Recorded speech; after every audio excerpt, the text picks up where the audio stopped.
langkah-langkah apa saja yang perlu dilakukan tadi? Serapan tenaga kerja, kemudian bisa mendorong kelas menengah seperti yang Anda sampaikan begitu Pak Rian, sehingga bisa memacu pertumbuhan ekonomi lebih tinggi lagi yang diharapkan Pak Bob tadi di atas 5% karena sekitar 3,5 juta ini tenaga kerja baru yang muncul di Indonesia setiap tahunnya begitu Pak.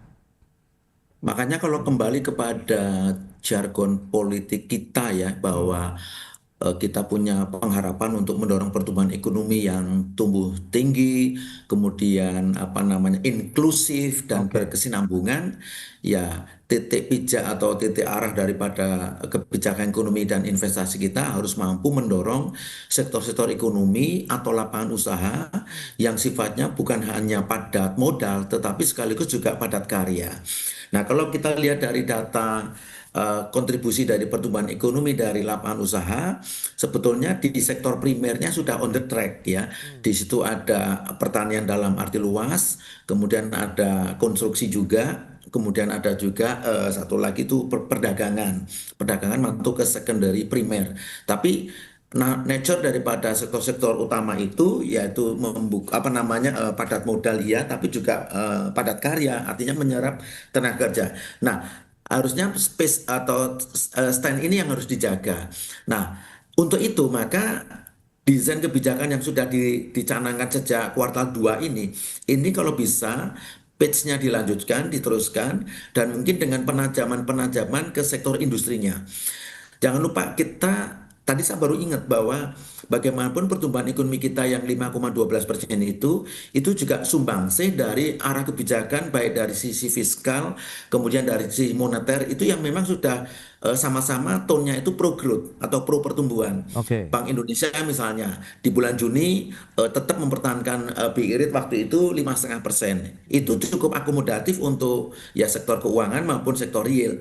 Yang satu lagi kemudian di bulan Mei kita masih ingat pemerintah melalui Kementerian Keuangan mengeluarkan paket kebijakan stimulus ekonomi, Hmm. 5 paket ya, diskon jalan tol, diskon tiket pesawat, diskon macam-macam. Ya, akumulasi budgetnya itu kurang lebih 24,4 triliun. Itu sebagai pancingan dan itu memang terbukti ya mendorong pertumbuhan konsumsi rumah tangga yang tadi saya bilang hampir mendekati 5%, which is ini cukup besar karena pertumbuhan konsumsi rumah tangga yang 4,97% itu setara atau ekivalen dengan share konsumsi rumah tangga terhadap total PDB kita kurang lebih 54,6%. Jadi Hmm. cukup besar. Nah, kembali Mas Pras, mudah-mudahan stand kebijakan dari sisi moneter maupun dari sisi fiskalnya tetap sama-sama bersifat dovish atau longgar. Kemudian dari fiskalnya terus counter cyclical policy, kemudian dari Bank Indonesianya juga arah kebijakan suku bunga acuannya atau BI-nya tetap masih dalam koridor yang Hmm. akomodatif. Masih ada ruang bagi BI mungkin ya untuk satu atau dua kali lagi kemungkinan bisa menurunkan suku bunga acuannya. Itu Wow. highlight yang saya bisa sampaikan, Mas Bro. Ya, ya menarik kalau kita cermati masih ada ruang suku bunga acuan diturunkan oleh Bank Sentral. Kita akan bahas lebih jauh nanti dampaknya terkait dengan dunia usaha, kemudian bagi masyarakat sendiri untuk daya belinya di segmen berikutnya. Kita akan jeda kembali sebentar Pak Bob dan juga Pak Rian. Dan pemirsa, kami akan segera kembali usai pariwara berikut ini.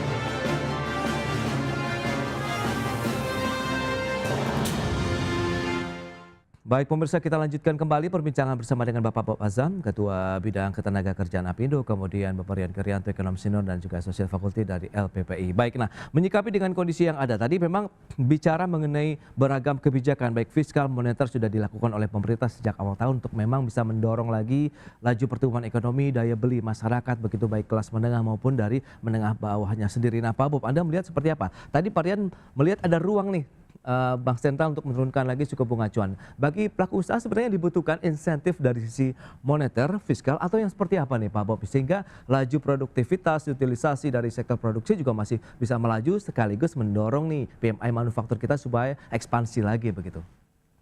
Ya sebenarnya kan kalau kita lihat indikator makroekonomi kita kan cukup baik ya. Ya, Suku bunga, kemudian juga trade balance kita, kemudian juga pertumbuhan ya. Itu baik semua indikatorsnya.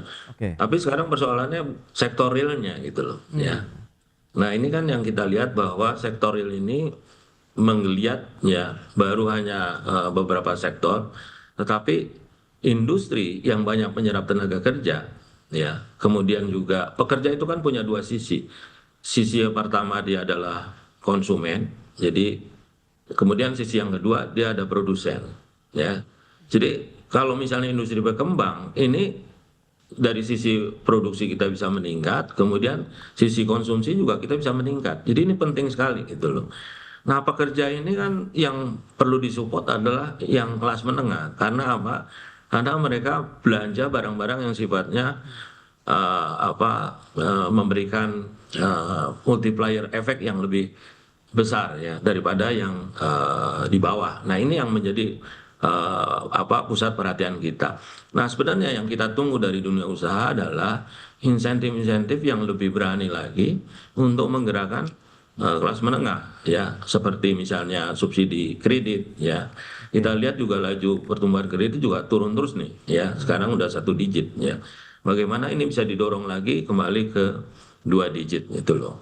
Kemudian perlu ada relaksasi ya pemerintah terhadap konsumsi-konsumsi barang-barang yang durability-nya lebih panjang ya, karena dia menciptakan multiplier efek terhadap ekonomi kita. Nah, ini yang masih kita tunggu apa langkah-langkah pemerintah untuk melakukan relaksasi kepada sektor-sektor industri yang kalau dikasih relaksasi mereka justru akan meng-create revenue kepada pemerintah ya.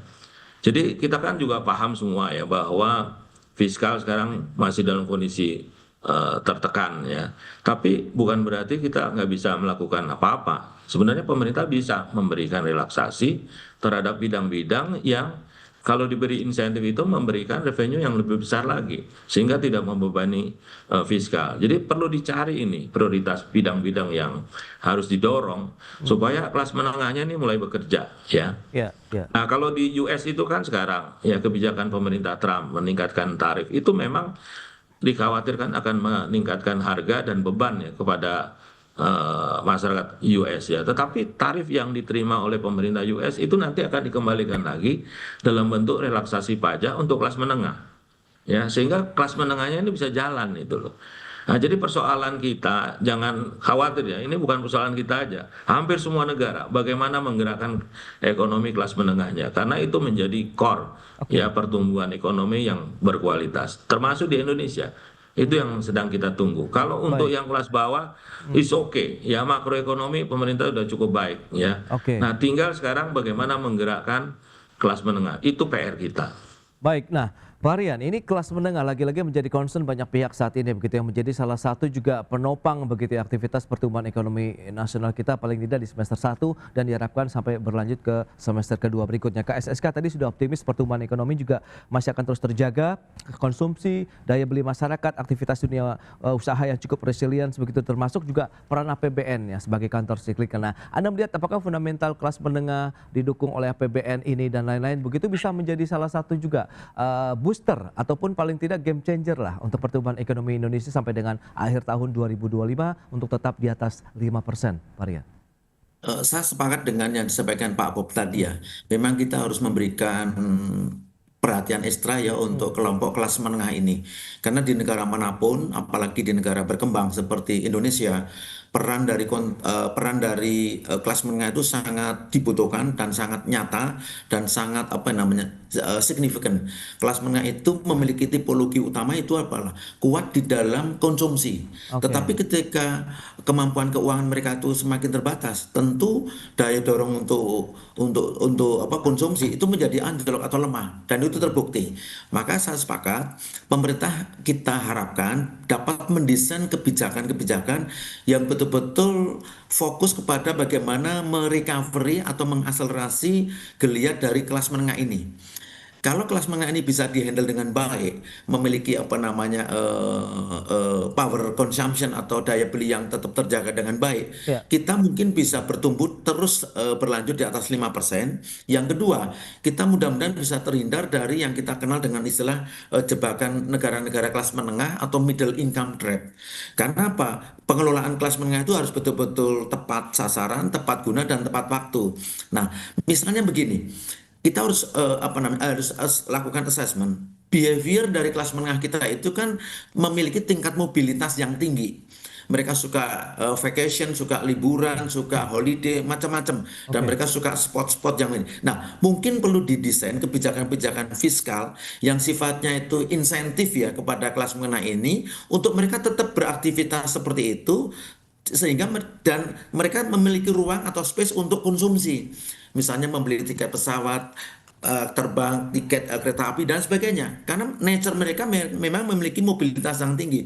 Nah, mungkin kebijakan insentif fiskal di sisi apa namanya di sisi katakanlah transportasi publik ya, yang mana itu konsumennya adalah mayoritas adalah kelas menengah, itu perlu di-create gitu loh. Oke. Nah, ini untuk mengimbangi Mas Pras. Kemarin soalnya saya monitor dari Kementerian Keuangan juga akan melakukan penghematan lanjutan, belanja lanjutan seperti Oke. ATK. Ada 15 poin, saya lupa ya Ya. detailnya. Nah, mudah-mudahan penghematan dari sisi itu bisa direallocate ya untuk menopang penyediaan insentif untuk kelas menengah tadi. Saya betul-betul concern serius karena jangan sampai kelas menengah kita itu lalu tidak terkelola dengan baik. Mohon maaf, dia tidak akan menjadi semacam bonus demografi bagi kita. Nanti Oke. bisa menjadi apa namanya menjadi liability. Itu Hmm. yang kita khawatirkan. Jadi ya tolong dari pemerintah mungkin bisa didesain ya Hmm. kebijakan yang betul-betul tepat sasaran untuk bisa menyasar teman-teman di kelas menengah ini agar mereka tetap Ya. memiliki apa namanya daya beli yang terjaga dengan baik gitu. Baik, Pak Rian. Berarti dari sisi Apindo, komponen ekonom juga menilai dari kondisi makroekonomi Indonesia masih cukup resilient begitu ya dalam menghadapi tantangan global, kemudian bagaimana menciptakan lagi pertumbuhan ekonomi yang lebih ekspansi lagi tentunya dari sisi industri, kemudian daya beli masyarakat juga di sepanjang tahun 2025 ini. Baik, Pak Bob dan juga Pak Rian, sayang sekali waktu terbatas. Terima kasih banyak atas waktu, informasi dan juga update yang sudah diberikan kepada pemirsa IDX Channel pada hari ini. Selamat melanjutkan aktivitas Anda kembali, salam sehat. Sampai berjumpa kembali Pak Bob, Pak Rian. Terima kasih. Terima Ya, kasih. terima Ya, kasih. makasih Mas Pras. Terima kasih. Baik pemirsa, jangan beranjak dari tempat Anda karena sesaat lagi kami masih akan kembali dengan tema menarik lainnya terkait dengan efisiensi anggaran berlanjut demi menjaga kesehatan APBN.